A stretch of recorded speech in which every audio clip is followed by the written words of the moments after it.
Previously on Pokemon XD. So the thing about the stone, this is a relic to Celebi, and it has like the essence of Celebi, which is the time-traveling Pokemon. And, you know, sitting and like meditating on this stone reminds the Pokemon of like happy days, its past times before its heart was closed, and that's why it can be purified. And Teddiursa learned Return, which is an amazing move if you increase their happiness. So if you want to use Teddiursa, it's actually really powerful in the early game, especially. In the desert south of here, there's a Cypher research facility. It's been there since the Shadow Pokemon incident. It seemed to be abandoned for a long time, but recently I've seen groups of shady characters going inside. This is where the research lab was at. Shady characters were seen at the lab in the desert in the south. They somehow connected to Professor Crane's abduction? Alright, let's go to this mystery place in the middle of the desert. And at the very beginning is one of the most memorable parts of the game. Oh no, maybe not yet. We'll see. We can see that truck that was there at the research lab. I won't spoil with this for you. You can just listen to the music and read for yourself, because this is hilarious.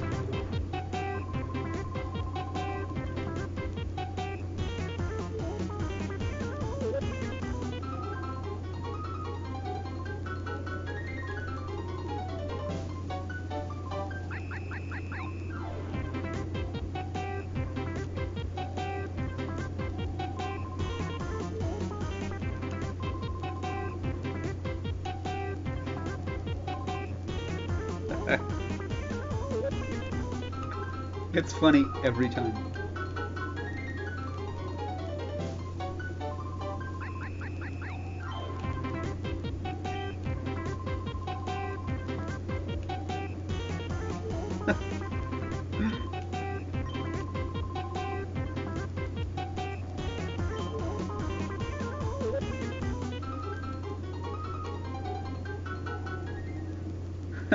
So those are the Hexagon brothers. We'll be running into them a few times throughout the game. And as you can tell, they're very proud of the fact that they're sextuplets and brothers, and they all have a unique color, unlike your average Cypher peons that are just white. But they're awful at counting and making sure that they're all there, and it's just hilarious. And this is part of the reason why I picked up the Pokeballs, because each of these guys, their color corresponds to the type of Pokemon that they have. And they each have a Shadow Pokemon. So we're going to need those Pokeballs. So this is where you can start building your team. And one of the first times I played, I think I basically used five of the 6 of these guys' Pokemon. Most of them are decent. So it's just kind of interesting. So we'll start with the green guy, with the grass types. And unfortunately, Flareon still doesn't know Ember. I don't know how. This guy has 6 Pokemon, which is crazy.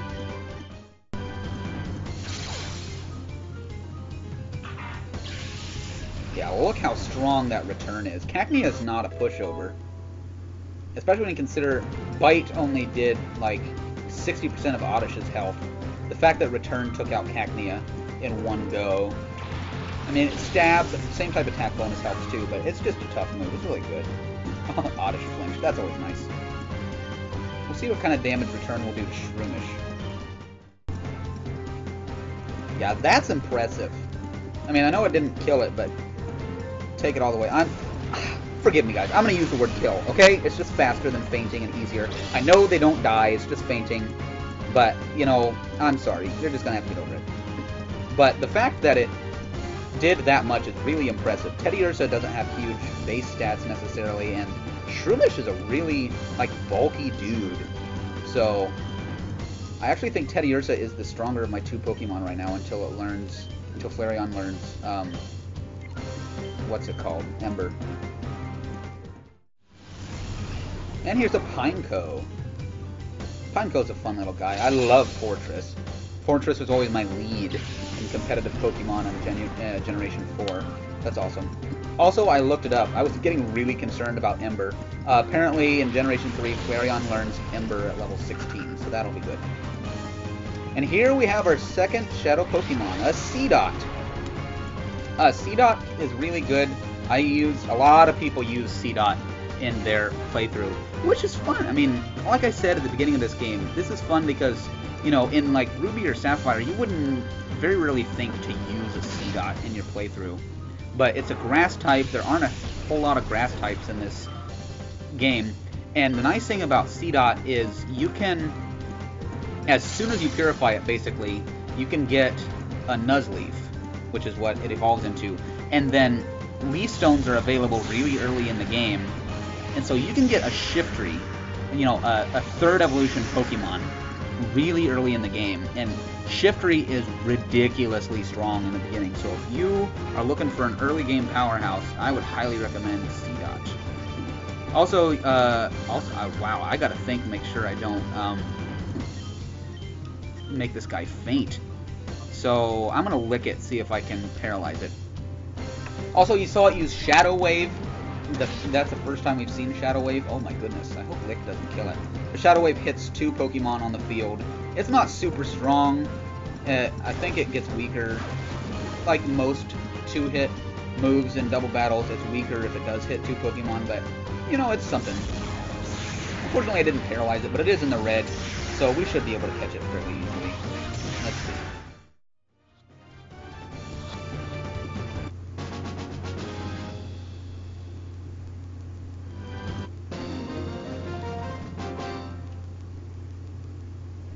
Also, all the brothers' names are, like, end with 6, and the beginning is their color. So this guy's name is Greasix. And Seedot joined our party. Our brotherly love is nothing like this. So yeah, I won't be using Seedot this round, but I do highly recommend it. I mean, Seedot itself is pretty awful, but as soon as you purify it, it's really strong. I mean, I think we'll be getting a Leaf Stone, like, in this dungeon right here. I mean, I know it's not technically a dungeon, but that's a way to explain it. And so basically, as soon as you purify it, you can get a Shiftry, and that's just really good. So, but I don't think I'm going to use it in these battles. And I probably won't bother trying to purify Pokemon I won't use. This is Purpsix. I don't know why, but that name just makes me laugh. And he probably steals things, so he's like a perpetrator. He's a perp.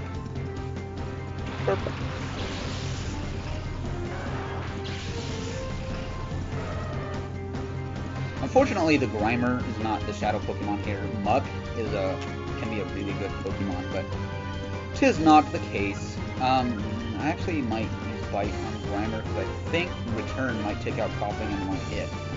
Let me see.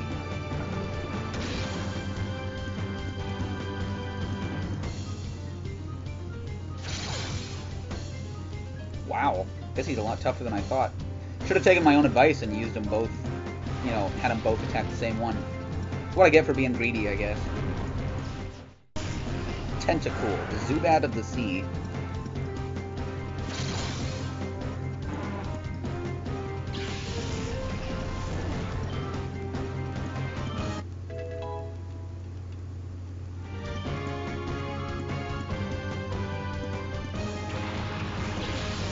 And here's this Shadow Pokemon, Gulpin.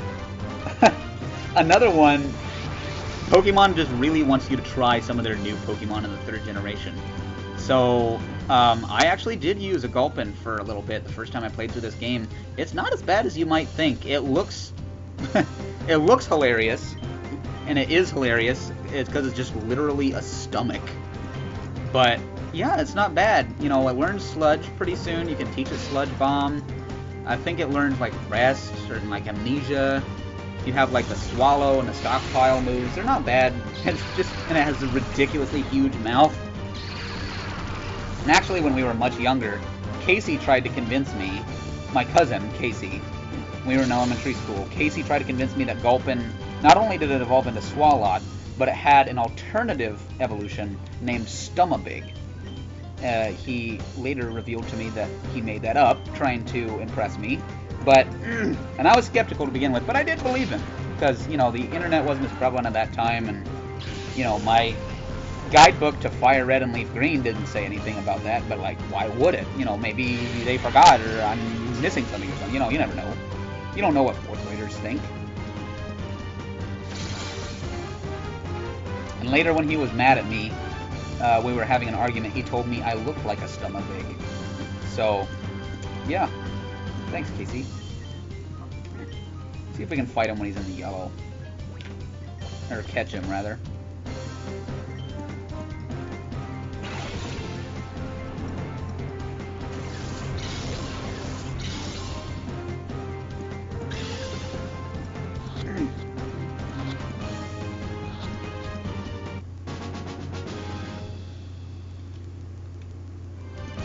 Alright, we got Gulpin. I'm also not going to use Gulpin. But, I mean, I don't know. I wouldn't highly recommend him, but he's something different. You know, and he's not bad. And if you want a chance to use different things, you know, go for it. I think I'm going to take a risk. I think there's a healing machine just right in here. And I don't want to, like, go really far away to heal if there is one. And if there's... No, maybe not. But there are items. I'm just afraid someone's going to jump out and fight me and I'm going to die. I just don't want to go all the way back if there's a healing machine nearby. You know what I mean, Vern? Also, more Pokeballs. That's always nice. I also could always use items, but you know how RPGs go. Oh, darn it! I forgot that... that resets them. Okay, well, you can see this next little bit.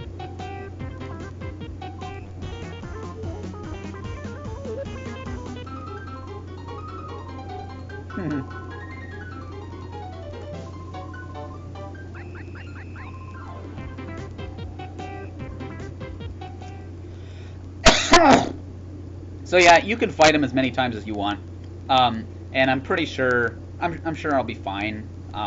If you didn't catch the Pokemon the first time, they give you more chances. So early on in the game, they're pretty easy on you about catching the Shadow Pokemon, but it gets worse as the game goes on. So I'll just need to remember which ones I fought. Maybe it's in here that there's a healing machine. Yes, okay, thank goodness.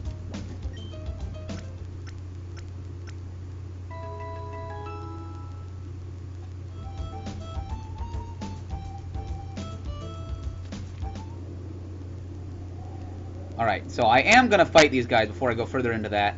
Well, I guess we'll call it a dungeon. Because that's kind of its equivalent in exploration games. Because I do want to catch all these Shadow Pokemon before I go in there. Because it'd be nice to have a full team of 6. Unfortunately, since I did go in that room, I think they're going to be a little stronger now than they would have been. You know, which is a shame, but... Oh well, what do, you know?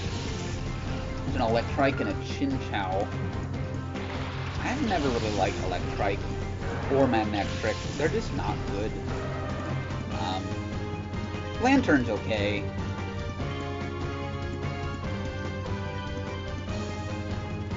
See if Return will take out Electrike in one shot.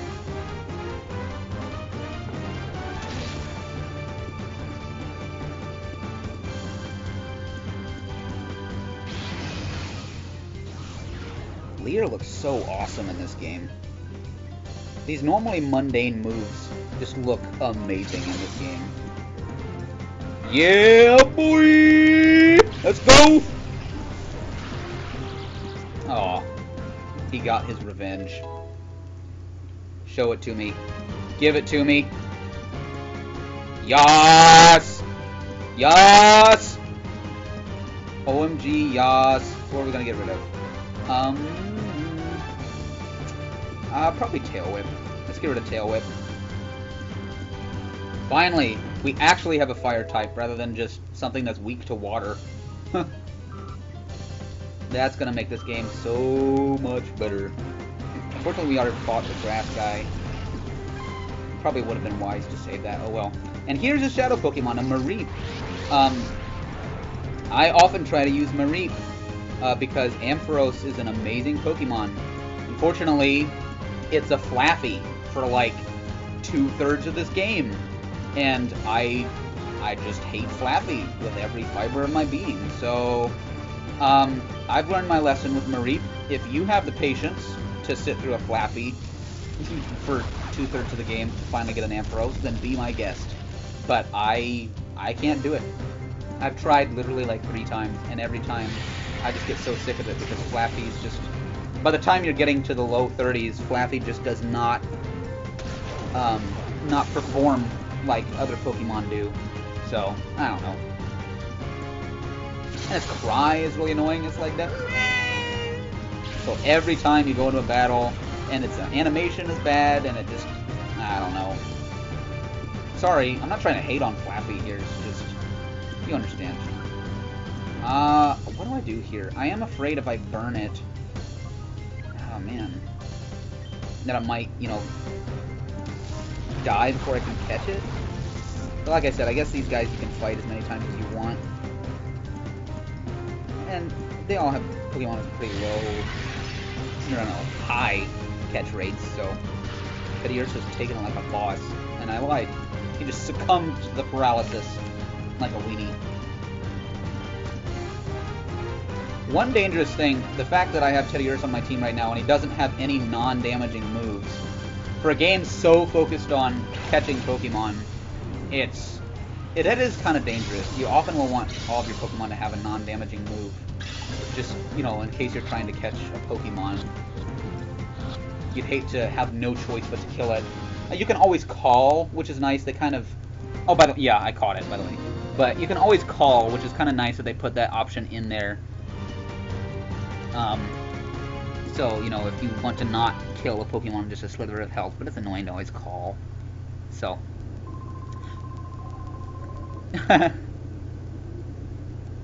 They just cracked me up. Okay, I think that's a pretty good stopping point. I'll go heal. We've caught half the Shadow Pokemon of the Hexagon Brothers, and in the next part we'll catch the rest of them and maybe start going into this mysterious lab. See you later.